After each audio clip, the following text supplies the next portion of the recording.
राज्यातील शेतकऱ्यांना नवीन कृषी वीज कनेक्शन देण्याची प्रक्रिया तात्काळ सुरू करण्यात यावी अशी मागणी सोलापूर लोकसभा मतदारसंघाच्या खासदार प्रणिती शिंदे यांनी महाराष्ट्राचे मुख्यमंत्री व ऊर्जा मंत्री देवेंद्र फडणवीस यांना निवेदनाद्वारे केली आहे।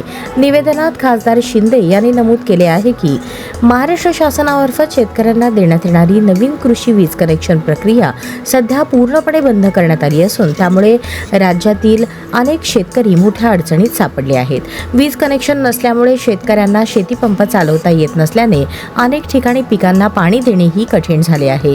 शासनाकडून सौर ऊर्जा योजनेचा पर्याय दिला जात असला तरी तो पूर्णपणे पुरेसा नसल्याचे त्यांनी स्पष्ट केले। सोलर प्रणाली दिवसा काही प्रमाणात उपयोगी पडते, मात्र रात्रीच्या वेळी शेतकऱ्यांना अंधारातच राहावे लागते। रात्रपाळीत पिकांची निगा राखणे, पाणी देणे किंवा जनावरांची देखभाल करणे अत्यंत कठीण होत असल्याने शेतकरी अक्षरशः अडचणीत सापडला आहे असेही त्यांनी नमूद केले।